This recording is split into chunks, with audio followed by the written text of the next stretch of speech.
గారిని నేను రిక్వెస్ట్ చేస్తూ ఉన్నాను. ఇది న్యాయమైన డిమాండ్, ధర్మమైన డిమాండ్. దీనికి సహకరించండి. ఎందుకంటే మీ మీద ఆధారపడి అలా కేంద్రంలో మంత్రివర్గం నడుస్తూ ఉంది.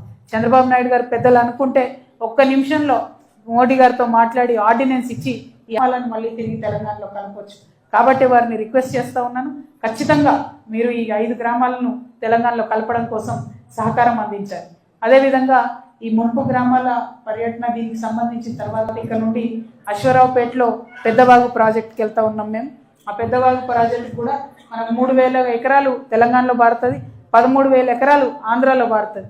కానీ మొత్తం పారకానికి సంబంధించి మరి మొన్న కొట్టుకుపోయిన తర్వాత రిపేర్ చేయమంటే ఆంధ్ర గవర్నమెంట్ వాళ్ళ వాటా ఇవ్వకపోయేసరికి రిపేర్ కాకుండా పెద్దవాగు ప్రాజెక్ట్ అట్లానే ఆగిపోయి ఉంది. అంటే మన వైపు ఉన్న 3,000 ఎకరాలకు నీళ్లు రావడం లేదు, అటువైపు ఉన్న 13,000 ఎకరాలకు వాళ్ళకి ఇతరత్ర నీళ్ళు వస్తున్నాయి కాబట్టి వాళ్ళు పట్టించుకుంటలేరు. కాబట్టి ఈ జాయింట్ ఎంతో లేదు, 2 కోట్ల ఏమైతే రిపేర్ అవుతుంది. కానీ పంతానికి ఆ ప్రాజెక్ట్ ఆగింది. 3,000 ఎకరాలలో రైతులు ఇబ్బంది పడుతూ ఉన్నారు. కాబట్టి నెక్స్ట్ మేము అక్కడికి వెళ్ళి దాన్ని చూసి ప్రభుత్వాలు ఇద్దరిని కూడా డిమాండ్ చేయబోతా ఉన్నాం. రైతులకు మేలు చేయండి అని చెప్పి డిమాండ్ చేయబోతా ఉన్నాం. అదేవిధంగా ఇంకా ఒక్కొక్క నియోజకవర్గంలో వెళ్తున్న కొద్దీ అక్కడ ప్రజలు అనేకమైన సమస్యలు చెప్తూ వచ్చారు.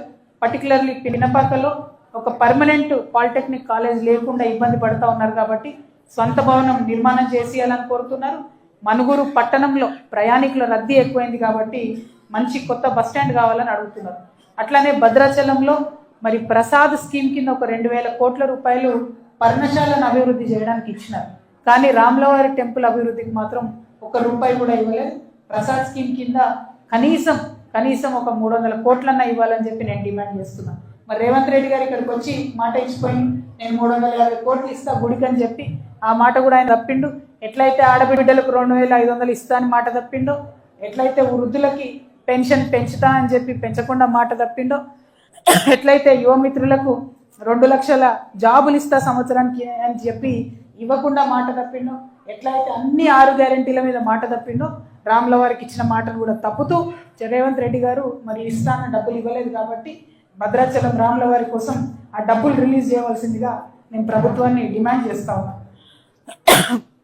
అట్లానే గారిని నేను రిక్వెస్ట్ చేస్తూ ఉన్నాను. ఇది న్యాయమైన డిమాండ్, ధర్మమైన డిమాండ్. దీనికి సహకరించండి. ఎందుకంటే మీ మీద ఆధారపడి అలా కేంద్రంలో మంత్రివర్గం నడుస్తూ ఉంది. చంద్రబాబు నాయుడు గారు పెద్దలు అనుకుంటే ఒక్క నిమిషంలో మోడీ గారితో మాట్లాడి ఆర్డినెన్స్ ఇచ్చి ఈ వాళ్ళని మళ్ళీ తిరిగి తెలంగాణలో కలపవచ్చు. కాబట్టి వారిని రిక్వెస్ట్ చేస్తూ ఉన్నాను, ఖచ్చితంగా మీరు ఈ 5 గ్రామాలను తెలంగాణలో కలపడం కోసం సహకారం అందించాలి.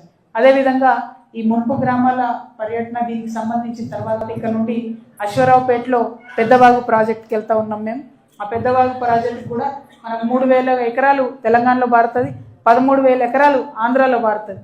కానీ మొత్తం పారకానికి సంబంధించి మరి మొన్న కొట్టుకుపోయిన తర్వాత రిపేర్ చేయమంటే ఆంధ్ర గవర్నమెంట్ వాళ్ళ వాటా ఇవ్వకపోయేసరికి రిపేర్ కాకుండా పెద్దవాగు ప్రాజెక్ట్ అట్లానే ఆగిపోయి ఉంది. అంటే మన వైపు ఉన్న 3,000 ఎకరాలకు నీళ్లు రావడం లేదు, అటువైపు ఉన్న 13,000 ఎకరాలకు వాళ్ళకి ఇతరత్ర నీళ్ళు వస్తున్నాయి కాబట్టి వాళ్ళు పట్టించుకుంటలేరు. కాబట్టి ఈ జాయింట్ ఎంతో లేదు, 2 కోట్ల ఏమైతే రిపేర్ అవుతుంది. కానీ పంతానికి ఆ ప్రాజెక్ట్ ఆగింది. 3,000 ఎకరాలలో రైతులు ఇబ్బంది పడుతూ ఉన్నారు. కాబట్టి నెక్స్ట్ మేము అక్కడికి వెళ్ళి దాన్ని చూసి ప్రభుత్వాలు ఇద్దరిని కూడా డిమాండ్ చేయబోతా ఉన్నాం. రైతులకు మేలు చేయండి అని చెప్పి డిమాండ్ చేయబోతా ఉన్నాం. అదేవిధంగా ఇంకా ఒక్కొక్క నియోజకవర్గంలో వెళ్తున్న కొద్దీ అక్కడ ప్రజలు అనేకమైన సమస్యలు చెప్తూ వచ్చారు. పర్టికులర్లీ పినపాకలో ఒక పర్మనెంట్ పాలిటెక్నిక్ కాలేజ్ లేకుండా ఇబ్బంది పడుతూ ఉన్నారు. కాబట్టి సొంత భవనం నిర్మాణం చేసేయాలని కోరుతున్నారు. మనుగురు పట్టణంలో ప్రయాణికుల రద్దీ ఎక్కువైంది కాబట్టి మంచి కొత్త బస్టాండ్ కావాలని అడుగుతున్నారు. అట్లానే భద్రాచలంలో మరి ప్రసాద్ స్కీమ్ కింద ఒక 2,000 కోట్ల రూపాయలు పర్ణశాలను అభివృద్ధి చేయడానికి ఇచ్చినారు. కానీ రాములవారి టెంపుల్ అభివృద్ధికి మాత్రం 1 రూపాయి కూడా ఇవ్వలేదు.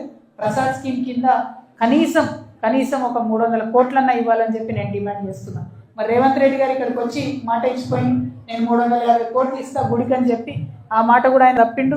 ఎట్లయితే ఆడబిడ్డలకు 2,500 ఇస్తా అని మాట తప్పిండో, ఎట్లయితే వృద్ధులకి పెన్షన్ పెంచుతా అని చెప్పి పెంచకుండా మాట తప్పిండో, ఎట్లయితే యువమిత్రులకు 2 లక్షల జాబులు ఇస్తా సంవత్సరానికి అని చెప్పి ఇవ్వకుండా మాట తప్పిండో, ఎట్లయితే అన్ని 6 గ్యారెంటీల మీద మాట తప్పిండో, రాముల వారికి ఇచ్చిన మాటను కూడా తప్పుతూ రేవంత్ రెడ్డి గారు మరి ఇస్తాన డబ్బులు ఇవ్వలేదు. కాబట్టి భద్రాచలం రాముల వారి కోసం ఆ డబ్బులు రిలీజ్ చేయవలసిందిగా నేను ప్రభుత్వాన్ని డిమాండ్ చేస్తా ఉన్నాను.